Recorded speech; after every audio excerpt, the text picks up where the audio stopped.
you can hear me, put your power in the air. If you can hear me, put your power in the air. If you can hear me, let's hear your power.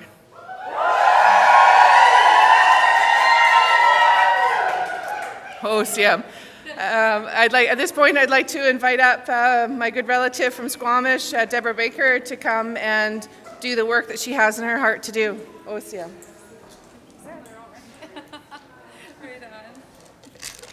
On Hot Squalls, Osiam, thank you, welcome.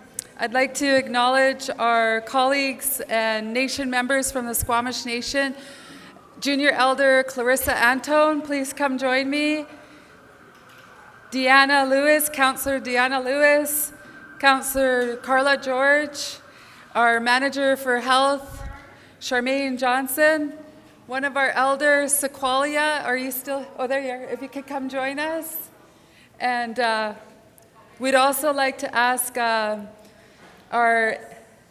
MP, Buchlis, to come join us and share a song.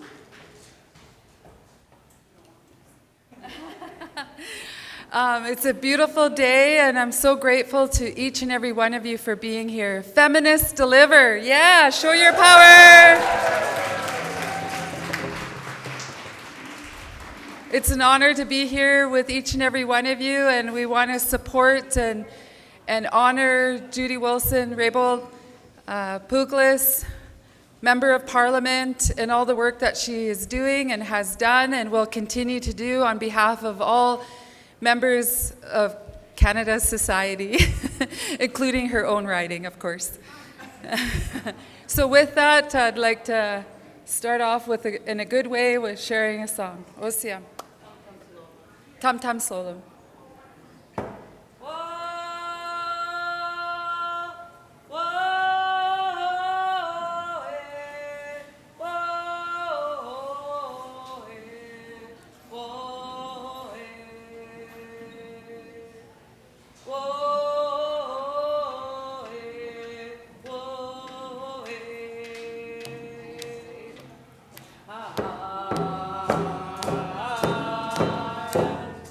Whoa!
Thank you to my colleagues, our members, and our elder, and all the Indigenous sisters that are here in the room, the Two-Spirited, and also a big thank you to Angela Marie Mcdougal for holding us up always, OCM. And at this time, I'd like to invite our beautiful MP with a big heart, a strong mind, and a beautiful spirit, OCM. Puglis, I'd like to call you up to the podium. Thank you, everyone. OCM. Do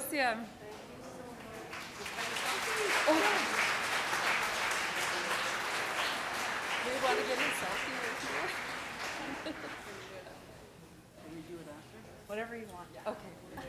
Thank you so much. Do you want one now? I think they do. They said that they wanted to get a selfie. Come on. Come in. Yeah. Obviously with everybody, all you amazing people in the background.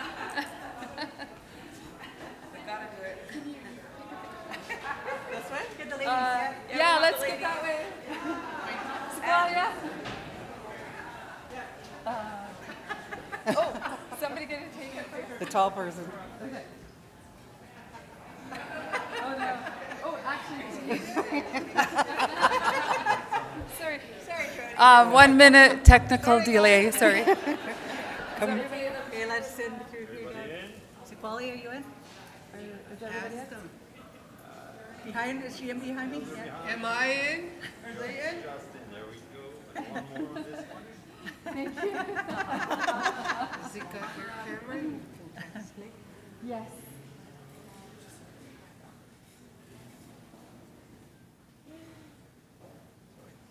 Oh, we do.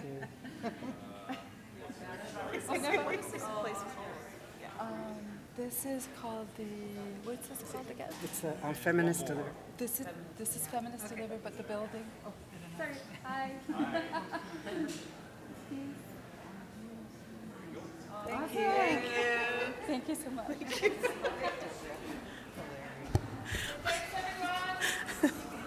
Well, thank you. Thank you so much for the beautiful song. And I don't actually think that's technically a selfie if somebody else takes it. But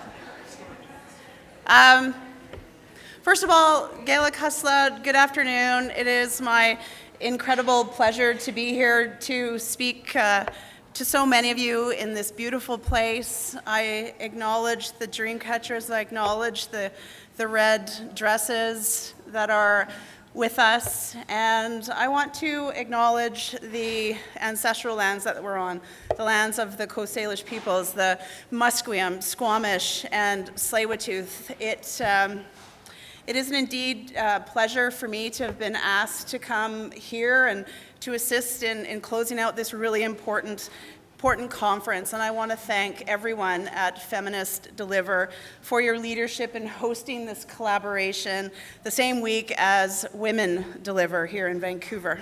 Thank you.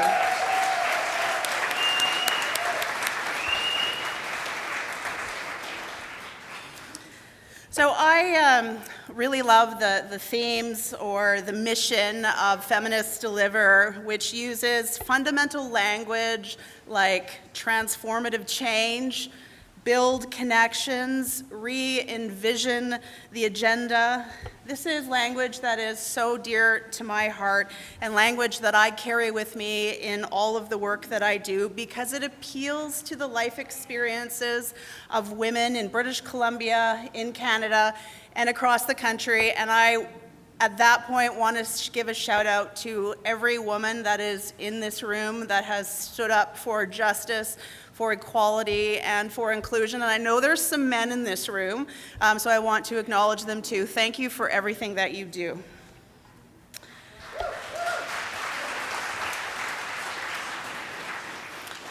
So I firmly believe, and I think this is what you have been talking about, I firmly believe in the need to transform the foundations of how we live together.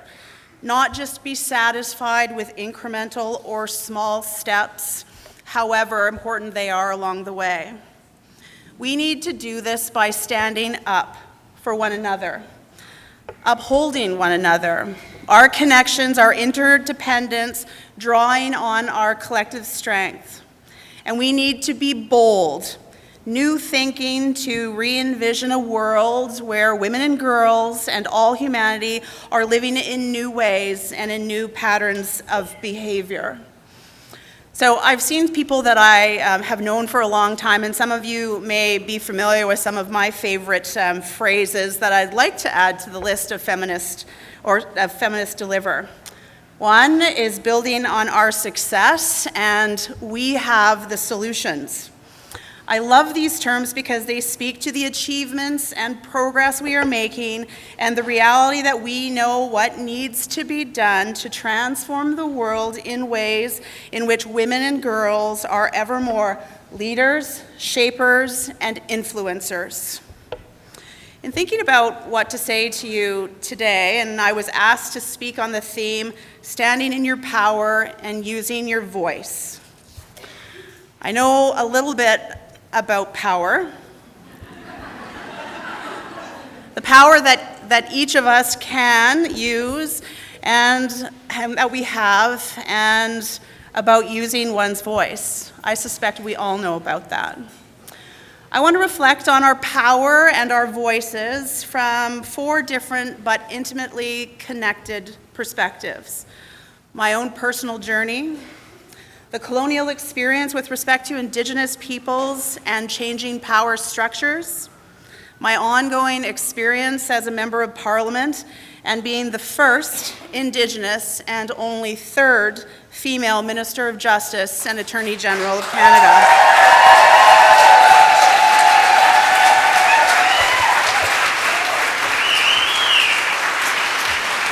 Thank you. And I want to talk about this experience particularly around the work of reconciliation. And then finally, I'll leave some reflections on our country today, creating balance and a vision for our collective future. So as some of you likely know, I come from the Muskama, Dzawadinuk, and Likwithka people of northern Vancouver Island. Yes! Which is part of the Kwakwaka'wakw, also known as the Kwakwala-speaking people. We are a matrilineal society, which means descent is traced and property is inherited through the female line. We have hereditary chiefs, always men, who are grown for leadership and groomed from the time they were born. My father is the hereditary chief of our clan, the Eagle clan, and his name is Himas Klalilikla, which means number 1 amongst the Eagles, the chief that is always there to help. He was given his name in a potlatch, which is our traditional institution of government, one which we still practice. It is here where names are passed down from generation to generation. It is where laws are made, disputes settled, people are married, and where wealth is redistributed. In our potlatch, the highest ranking male leaders are called hamatsa.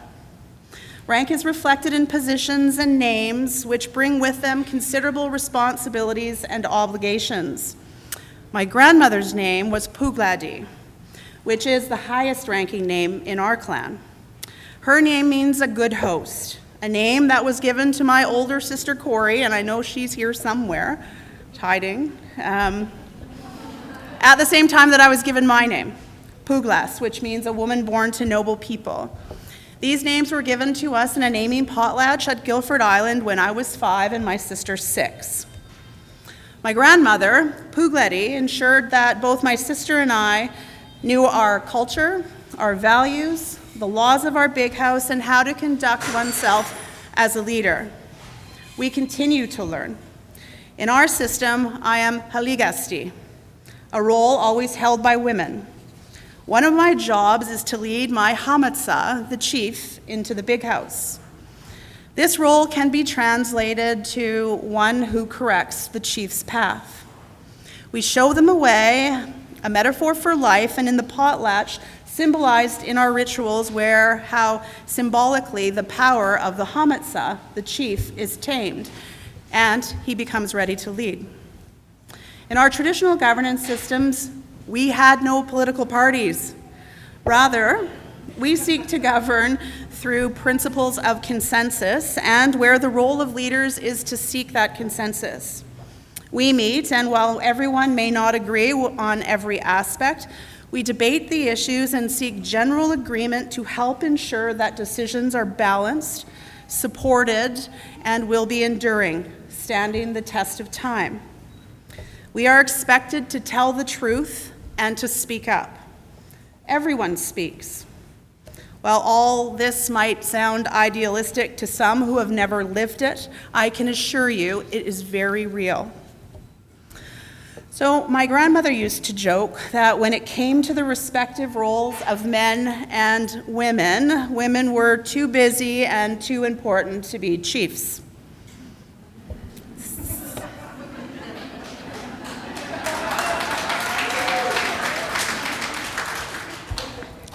But more seriously, we come from a communitarian culture.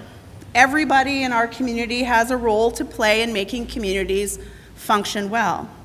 These roles are very different, but equally important in terms of ensuring, as I said, the community functions the way that it should, ensuring the community has balance. In fact, our whole system was about balance between men and women, between clans, and between tribes. We are fortunate, my sister and I, to come from a strong and loving family.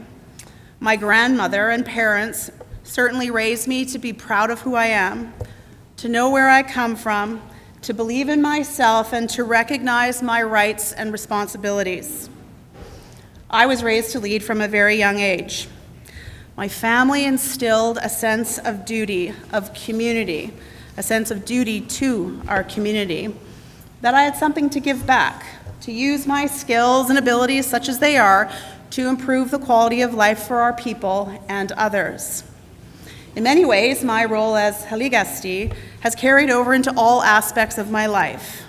My upbringing, my education, my professional and personal experiences have all helped shape my worldview and the way I try to conduct myself. Given our history as Indigenous peoples, it is important to appreciate the context of how many of our leaders have felt compelled to comport themselves in their interactions with broader society. The colonial experience, I don't need to tell you, has not been easy for Indigenous peoples. And this brings me to the second reflection on our power, our voices, the abuse of power, and the power imbalance that has been a destructive part of the history of our country. When the Fathers of Confederation came together in 1867 in Charlottetown, and then again a year later in Quebec, to lay the foundations for Canada, Indigenous peoples were not present. They were left out. This despite the early treaty making and the many military and political alliances made with Indigenous peoples under the auspices of the Royal Proclamation of 1763. During the time of the Royal Proclamation, the colonial authorities actually recognized the power of the nations or tribes of Indians and the need to make treaties with them. Unfortunately, after Confederation, Crown policy became one of assimilation, not mutual recognition, which this week the National Inquiry Report of Murdered and Missing Indigenous Women and Girls described as a Canadian genocide. One of the most insidious of tools used to propagate the policy of assimilation, as you are well aware, is the Indian Act. The Indian Act is colonial legislation that the government enacted to govern and define the relationship between Indigenous peoples and the rest of Canada. It imposed an alien system of governance that divided some 80-plus tribes or Indigenous nations into 630-plus administrative units called bands. It established reserves and set out how the band would be governed, as well as who was legally an Indian, and how this Indian status was passed on. This system designed to ultimately enfranchise and assimilate Indians. Among other racist policies of the government, it created residential schools to, quote, remove the Indian from the child. But for Indigenous women in Canada, the colonial experience was particularly harsh and still is. Again, the findings of the report of the inquiry into murdered and missing Indigenous women and girls clearly illustrates this. The Indian Act in turning Indigenous social and political systems on their head often shifted the balance of power between men and women. For example, the Indian Act system did not acknowledge matrilineal heritage. By eradicating hereditary leadership structures, the Act abolished the central role of women in many of our tribes in raising, teaching, guiding, and regulating chiefs. For example, playing the role of Haligasti, I mentioned earlier. Under the Indian Act, initially only men could run and vote for chief and council. To make matters worse, if a woman married a man who was not registered as an Indian, she lost her status as an Indian and her right to be a member of the band. Legally, she was cast out, if not physically. Conversely, a non-Indian woman who married an Indian man became a legal Indian. So in many ways, the Indian Act distinctly suppressed women, who had often been the decision makers as well as the providers in Indigenous societies, and sought to remove us from public life. Indigenous women did not have the right to run for chief and council or vote in band elections until 1951, more than 80 years after Canada became a country.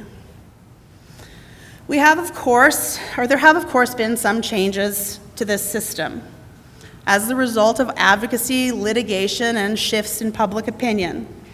But the effects of marginalization and overt and covert forms of specific discrimination against Indigenous women remain with us.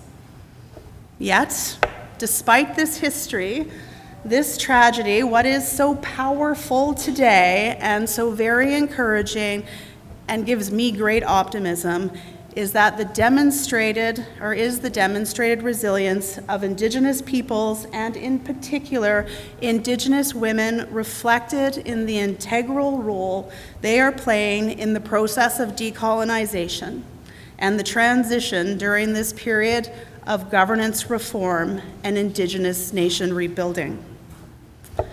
It is the women that are the forefront of advancing the process of true reconciliation with Indigenous peoples, which means confronting and ending the legacy of colonialism in Canada and replacing it with a future built on Indigenous self-determination, including self-government, through a rights-based and principled approach, which must include legislation and major shifts in policy across government. I think of the hundreds of women either living in Indigenous communities, living and working on reserve, or living away from their communities and cities, who are leading the fundamental community development work that needs to take place to move through what I like to call the post-colonial door. Women are truly driving the needed governance and program reform to get beyond the Indian Act and other colonial institutions, something that became very clear to me when I was the regional chief for British Columbia. Women are involved in rebuilding the institutions of good governance. It is women who typically show up at community meetings and roll up their sleeves to develop solutions and inclusive policy moving forward. And without minimizing the role of men, I truly believe Indigenous women are the forces of real change, of decolonization.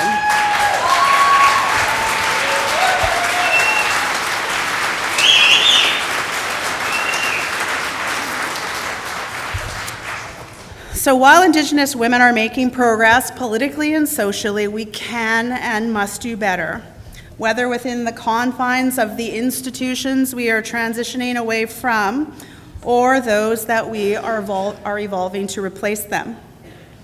So this brings me to my third reflection on my experience over the past 3.5 years as an Indigenous woman in national mainstream politics, and as a member of Parliament, and as the Minister of Justice and Attorney General.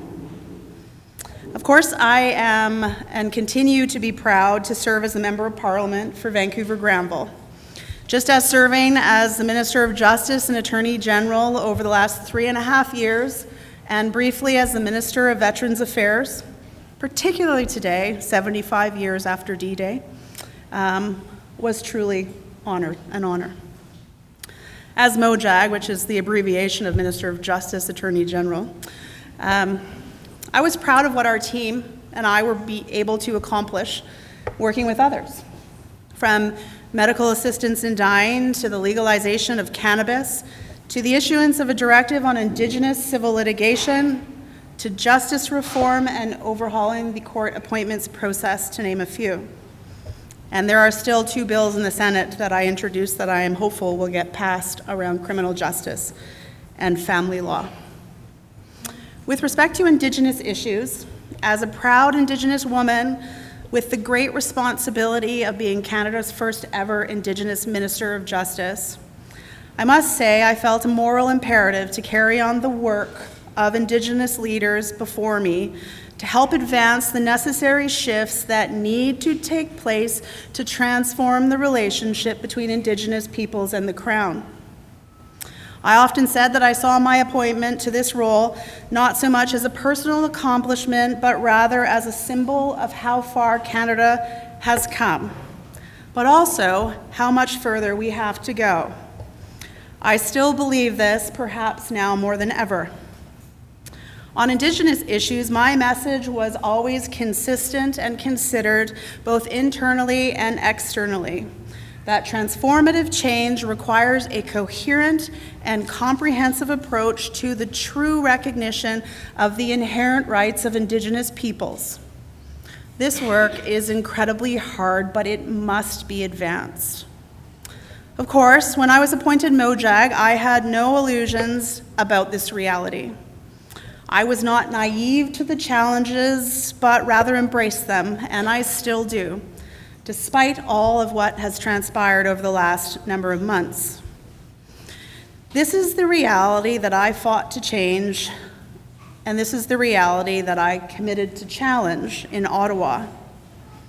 I believed then, and I continue to believe now, that making the fundamental shift from relations based on the denial of rights to the recognition of rights is urgent, imperative, requires transformative foundational changes in the laws, policies, and operational practices of the government.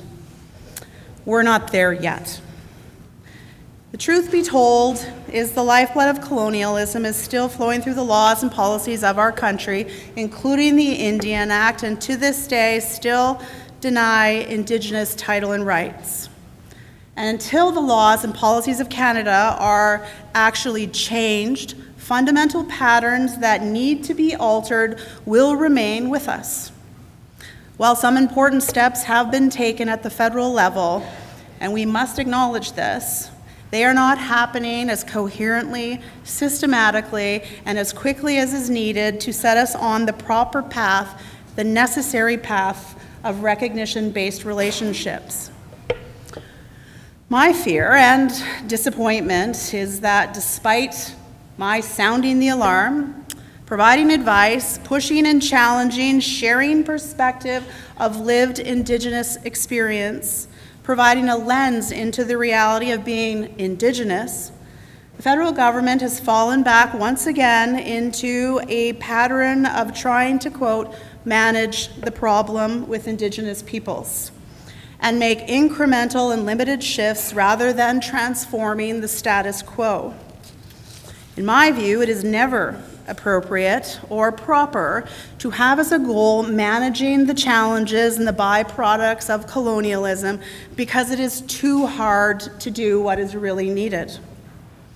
The goal must be to address the wrongs, change the patterns, transform foundations, and all that we do framed in how we achieve those goals. This work also has to be nonpartisan, something that I feel is also the case for other major public policy issues that are too complicated to be solved in a hyper-partisan and divisive atmosphere. I'm thinking about climate change. I believe that Crown governments have much to learn from us as Indigenous peoples. We have experienced colonialism, we understand it, and we have the solutions. And despite the setbacks, I am confident that the work will not move away from our solutions if we remain vigilant. We have come so far. I know we will carry on advocating for the necessary transformative actions that will create the space, the foundation for self-determination and rebuilding Indigenous nations within Canada. We have to, and it will take all of us. This is the work that I was doing as BC Regional Chief and as a council member in my own community before becoming minister, a role that I took, of course, very seriously, although at times was a challenge and incredibly frustrating. As I stated in a speech about last year, when I was minister, in my own experience serving as minister, I unfortunately had it reinforced that when addressing Indigenous issues, no matter what table one sits around or in what position, or with what title or appearance of influence and power, the experience of marginalization can carry with you. But this did not and does not deter me. It only makes my resolve stronger and more determined. Apparently, this statement was truer than I imagined. Within a few months, I made a very public, very proud, a very liberating journey from the front bench of the governing party in the House of Commons to sitting in the farthest corner seat possible. This reality for essentially doing my job as an out-of-context Haligasti. So this brings me to my last reflection on our country today, on creating balance and a vision for our collective future. If you like, some lessons learned on what more needs to be done. The events of the past few months have brought some further illustrations to light regarding women in politics and why we need more women in politics. Some of it is obvious, the standards one is held to, and the double standards. How easy it is to label in racialized and gendered terms, that when a woman pushes back, stands up for principles, relies on their lived experience, or brings forward actual knowledge and experience, they are easily and reflexively labeled as difficult. Well, what I will say on this is that if doing those things is being difficult, I am proud to be difficult every day of my life.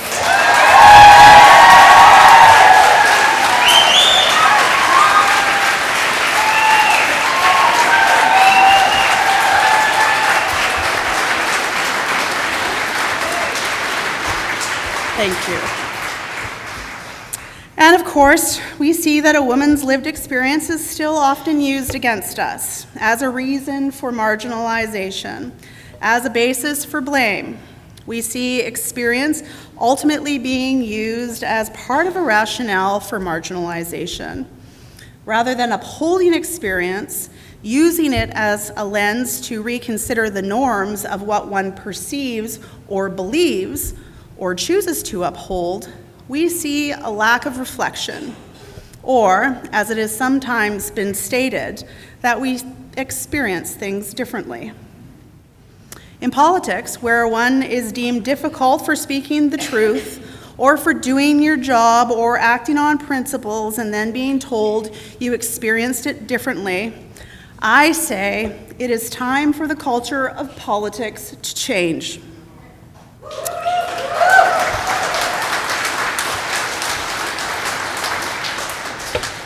So to facilitate this change, the systems and rules need to be changed, and people, patterns of thought, and ways of relating need to change as well. To really make the change, we need women to infiltrate politics and transform our political culture more than ever before, including confronting the divisiveness of partisanship. We need more independent voices to effect the transition. And this is one of the major reasons I embrace the idea of being an independent MP, one who will run again in the next federal election in October of 2019 as an independent candidate with this objective in mind. I think it's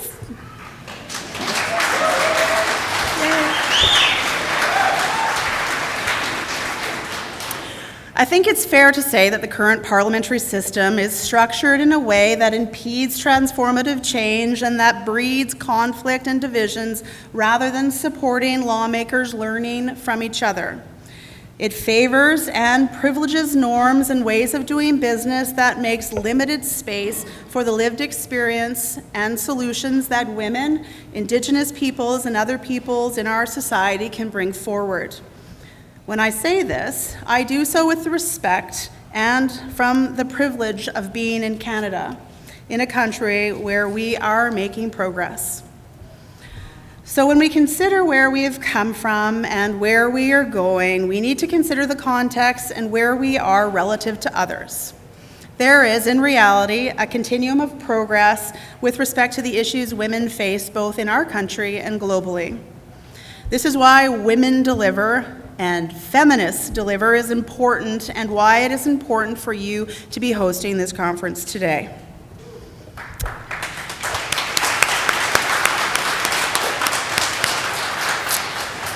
Internationally, Canada has a role to play, and we must lead by example. We can provide hope to so many. We must help seek to eliminate barriers to equality everywhere, addressing the challenges that prevent women and girls from reaching their full potential. Women must be empowered to improve their own lives and those of their families, communities, and countries. Whether here at home or abroad, simply put, empowering women and girls empowers humanity. The recent announcement of my former colleague, Minister Monsaf, on the investment to the Women's Equality Fund is very significant. These investments by Canada will be a game changer for many. But that said, it does not buy us a hall pass or absolve us for our own transgressions or the need to do better. While Canada is a leader, this does not mean that there is not room for improvement or that we can think that just because someone is empathetic or an ally, that there may not be still some issues. Being supportive cannot be used as a cover for bad behavior or where systemic problems ensure old ways still govern. On the contrary, it makes us have to do more. Yes, we may be further down the continuum of empowerment than many other parts of the world, but we are still not quite where we ultimately need to go. Empowerment of women is, of course, one dimension of social diversity. Inclusiveness is a fundamental tenet or key value in democratic polities, so that all voices have a role in decision-making, whether defined by gender, ethnicity, religion, region, economic status, age, or education. For me, it has always been a matter of common sense, not just morally, but economically. Discrimination and inequality hurts economies, particularly in expanding knowledge-based economies like ours, where you need to maximize a nation's collective human potential. A country will never compete if it is not driving on all the cylinders of their population. There are things that we can do in terms of institutional design and democratic reform to support the participation of women and other groups in public life, to effect controlling the exercise of power and creating balance. A wise person once said, "Power tends to corrupt, and absolute power corrupts absolutely." Controlling power is critical, and redefining power so that it is seen as valuing and upholding the strengths and capacities of each of us is critical. One thing that I've come to appreciate in both Indigenous and non-Indigenous politics is far too often people are seeking power for the sake of power itself, which is incredibly dangerous for society and in particular when governing in the complex world that we live in. As in my culture, we say we have to tame the Hametza. Democratic or modern democracies require that those that govern are elected to do so for the right reasons and must be held accountable. At the end of the day, it is the people that keep leaders and governments honest, which is, of course, much easier when the institutions of good governance are in place. But if people do not participate, we risk much. When the voice of the people is lost or truth is questioned, governments are not held to account, and as a result, the individual opportunities, as well as our collective prospects for a better future, are severely diminished. As both a woman and as an Indigenous person, where our rights to participate in our systems of government were denied for so many years, I place great value, as I know you all do, on citizen engagement and ensuring broad participation in our political process. So, in closing, let me leave you with this. Please know and be confident that we all have a role to play in ultimately improving the quality of life in our communities. Each role is equally important and critical to ensuring that society functions as it should. Always speak the truth, be guided by principles and integrity. It will never steer you wrong. Be authentic and know that we all come from a long line of matriarchs that have helped pave the way for each of us to reach our full potential. And know that they are cheering us on. Yes, there will be challenges and there will be setbacks, but we all have a voice and we need to support each other in using our voices. And together we have the power to change the world. So thank you for giving me the opportunity to say a few words here today, and thanks to each of you for the roles that you play in doing your part in your own spheres of influence, wherever they may be, in creating a more just, a more inclusive, and a more compassionate society. Through strong women and men like you, we will strengthen our respective communities. I believe each of us in our own way is Haligasti. We each have an important role to play in guiding the path forward and helping our societies to find balance and to flourish. Together we can correct the imbalance we experience in society and help amplify the voices and the powers of those that have been muted too long. Gela Kasla, thank you for having me here. I feel empowered just looking at you. Thank you.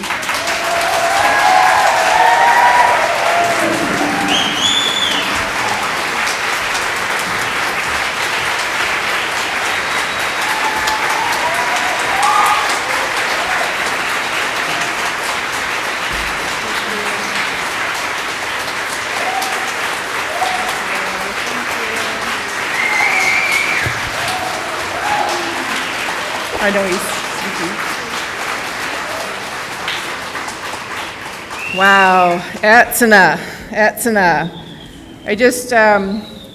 I'm so humbled to be sharing, coming to this podium after such a powerful speaker. And I really just raise my hands to Jody, and just, I want to share some personal stories around how I'm feeling right now. I was the first Indigenous woman elected to the Delta Board of Education in 2014.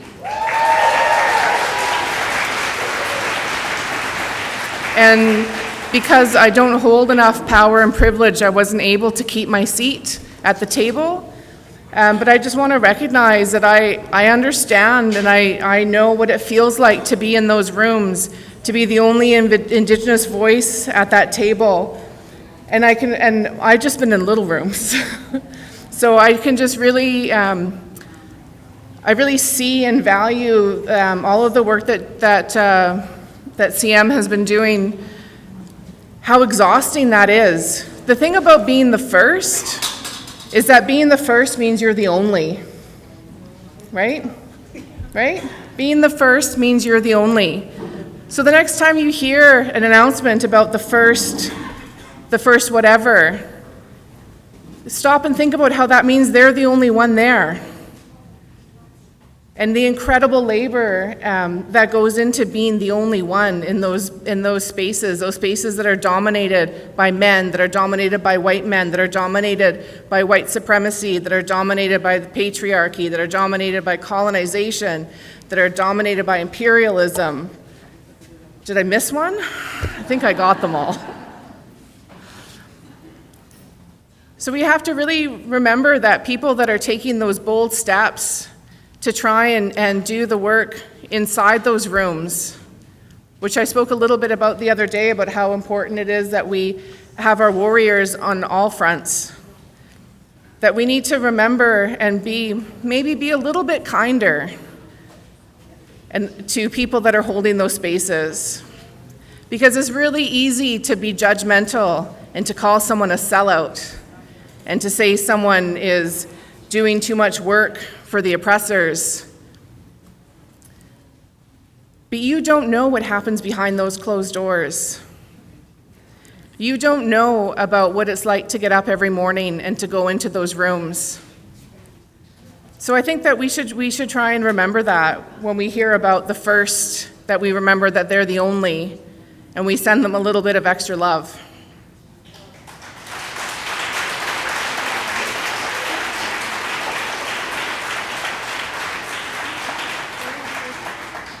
This is what rooms should look like.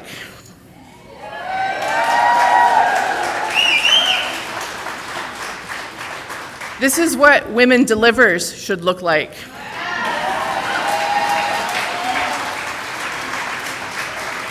This is what every boardroom, every municipality, every school board, every provincial office, every federal thing, this room is what they should all look like.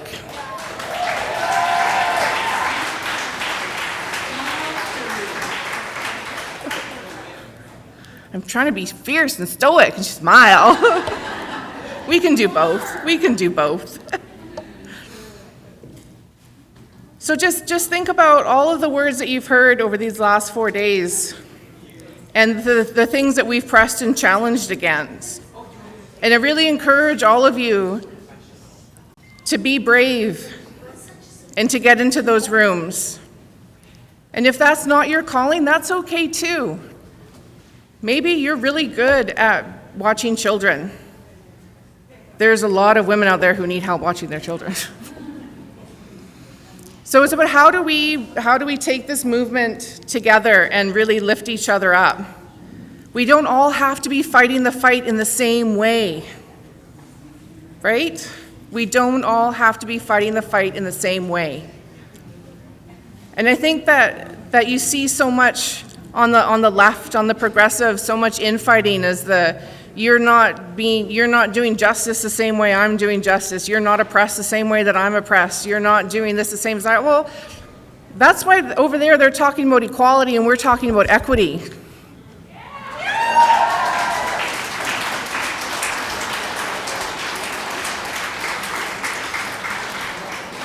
We are not all the same. We need to celebrate our differences and gather on our similarities. So I know there's a little bit of a rock star over there, but I'm not. Where did? So we have a little bit of work to do. I'm not entirely sure where is JB has gotten to. JB, where did you go, my dear? Are you ready, or do you want a few minutes? You're ready. Okay. So while you're all so nicely gathered, many of you are probably aware of the work that we as organizers did yesterday in response to an incident that happened the day before. So JB has it in her heart that she would like to come and do a little bit of work as well. And I'm so inspired by what is about to happen. This is a decolonized space, and we are being accountable in a decolonized way. So I'm going to turn the floor over to JB to let her share her words. Do you want a hand mic? Can we get a mic up here for...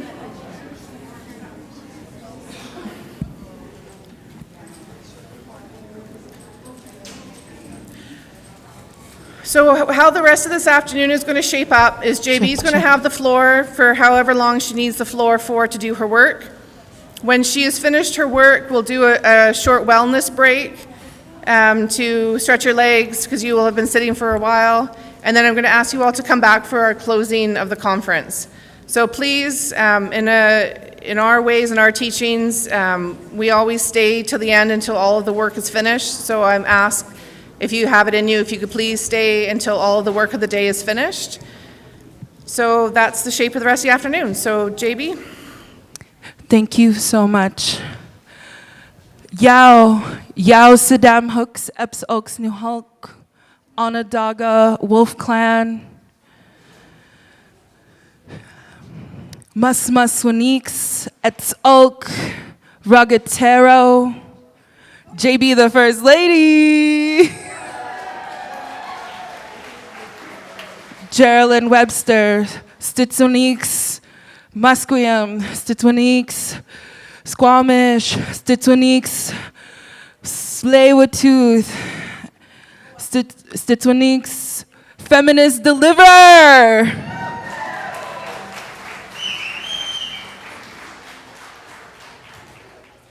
First of all, I just want to acknowledge the speaker that was on before us, a strong, resilient, Indigenous woman, Jody Wilson-Raybould. Thank you for your work.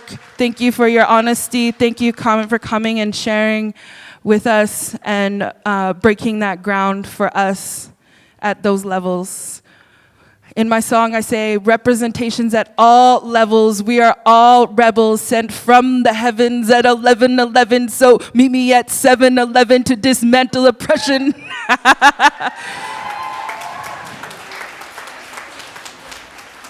So at this time, I wanted to share with you what has happened in this space, and I heard what happened, the work.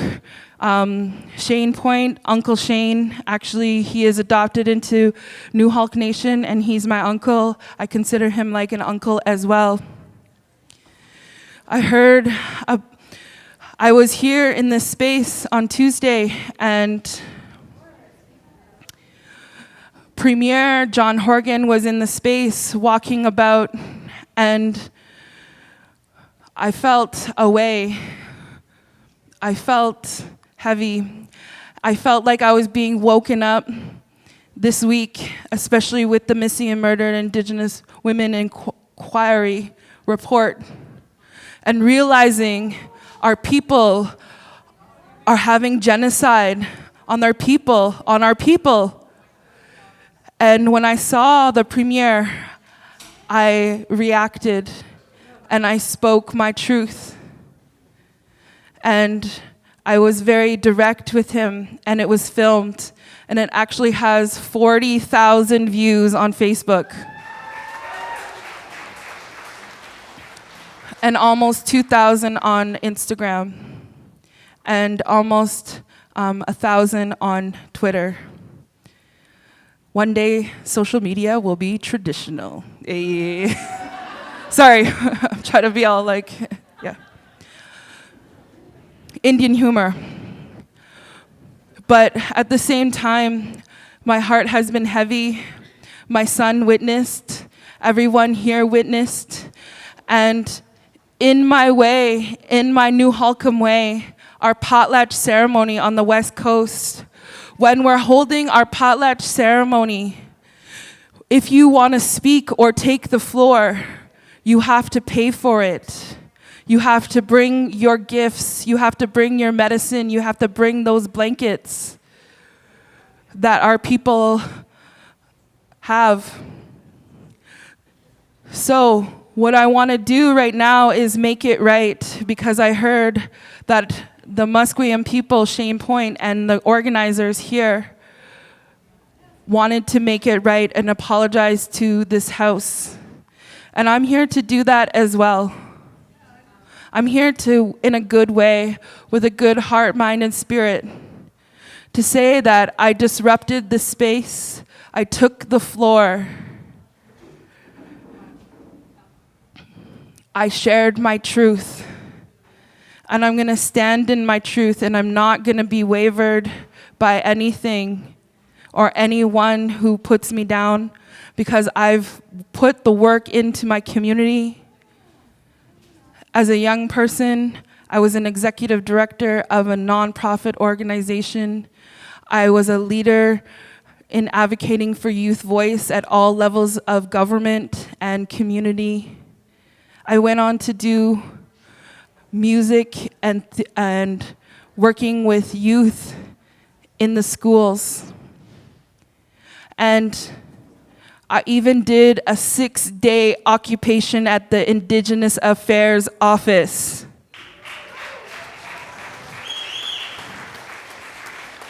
To have meetings with Minister of Indigenous Affairs and Minister of Canadian Heritage. It is not, I have been in spaces where I've shared my voice and my truth in every venue that I could possibly do it in. Yeah. And I don't want people to think that I am just so rebel, I'm too rebel, that I'm just a disruptor. I'm here to say that I stand in my truth, but I know that I did, and I want to make it right in this way. So at this time, I would like to call upon one of the witnesses, Diana, that was called in the other space, the other work that happened yesterday. I'd like to call upon Angela Mcdougal, who can be a representative, to come up, and I want to gift you, and to our fabulous, amazing MC.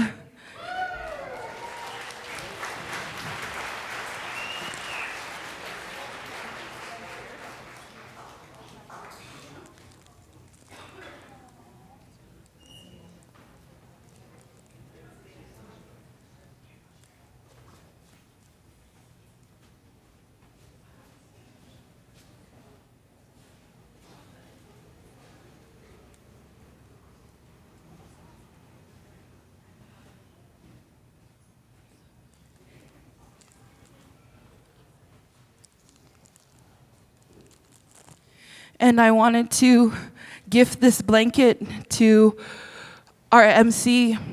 When I was speaking, 2 of the ministers were up on the stage.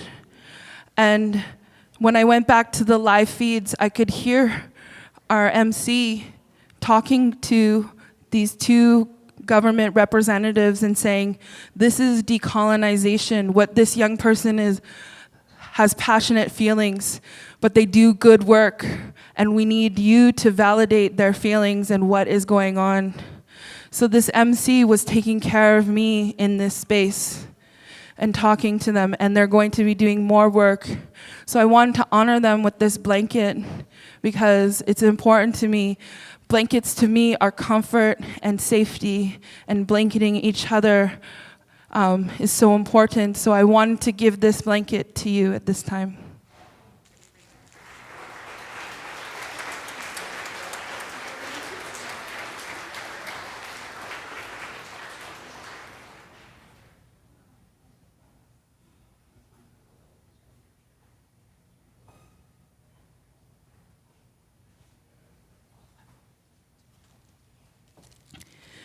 And my family, my sister, my mom, my son was right beside me. I do a lot of work with the Butterflies in Spirit, with Lorelei. And I asked them to stand with me because I want to come to this space again with a good heart, mind, and spirit, and to come to the organizers and to the people who take care of this house and who are the MC who is conducting this conference, to say that we are creating a garden. And when you create a garden, you have to disrupt the earth. But the seeds are the things that heal, and they grow, and they make something beautiful. And I'm here to come to you to say that I want to make something beautiful, and we can make this work. because that's how our community is. And for me to come and share some of my cultural teachings in a good way, to come and build, to restore, to heal together. My heart is heavy. Our hearts are heavy. But we're here, we're not meant to do it by ourselves. We're here to do it together. And that's what our teachings share with us. So I raise my hands to each and every one of you. I raise my hands to all of the people that were in the space that day. And I want to let you know that I'm okay. There are people that are taking care of me. And keep sharing it, because I want it to be 100,000 views. Hey! But most importantly, what I shared with Rhiannon is that they do have access to the premiere. And in the video, you can see how John is looking at me smug, laughing at me, putting me down, like, who is this person? But what I offered is, as an Indigenous woman, there's a lot of views that are going on that video. I voted for NDP. I supported Melanie Mark. I put on Indigenous Rock the Vote rally. You know? So I am here to say that I'm here to make a change. So if John Horgan wants to apologize to me as an Indigenous woman and to make it right with me and to showcase that he can have good relations with Indigenous people, he can do that. And that's my request. So I know that the organizers and the people that witness, that message will get to them, and we can build. We're here to build that garden, and that's what I'm here to do. So with that being said, I just want to get the butterflies and my family to hand out these gifts that I have. I brought oranges, I went and I got gifts, and that's what we do for our community in our potlatch ceremony. But one thing is that you can't ask for a gift, you have to wait for it to come to you. And you can't say, can I have this one? No, you can't say that. You've never been to a potlatch, so I'm gonna tell you, it's fine. It's all good. We're all learning, right? So, no shame. So at that time, while the gifts are being distributed, I wanted to get me and my sister to sing a song to uplift this space. And this song is called the Butterfly Song. It was composed by Spirit Wind singers and drummers from Toronto. It's a contemporary women's hand drum song. And that we're all learning, we're transforming. We are transforming our community. And I'm so grateful to hear all of the beautiful speakers and to see all the beautiful vendors, and that we're all coming together, and let's do this again. So I wanted, while the gifts are being put out, me and my sister will sing this song for you on my relations. Thank you for listening.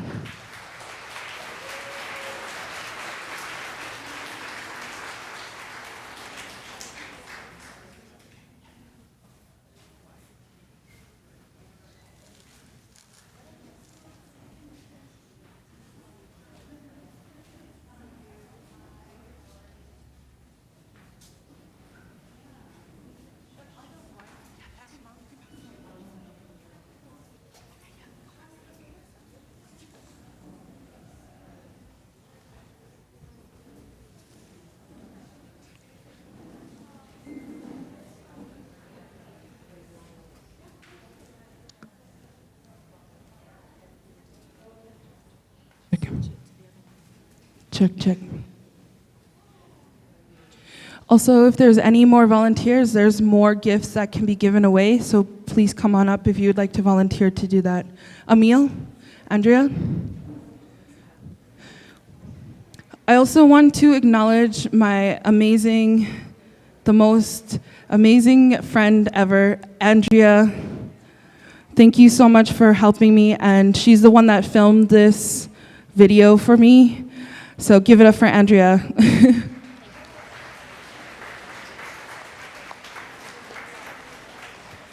She's my sharpshooter.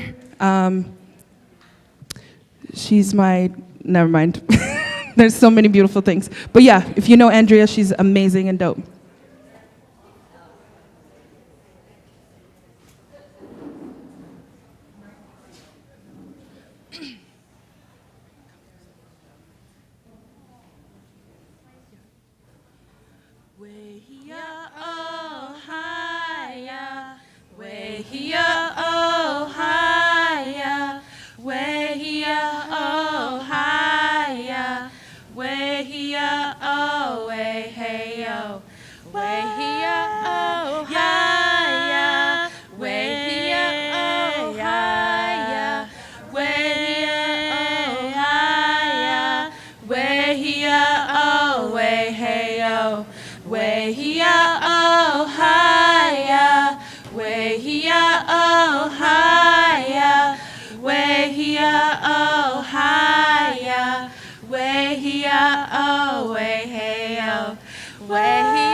So yeah, thank you so much, and I hope that you got a gift or two. Even if there's a basket, you can give the basket away. Yeah, there you go. And I hope that you enjoyed, and yeah. So I'll just hand it back over to our MC. So thank you. Thank you. Feminist Deliver. I love you guys. I'm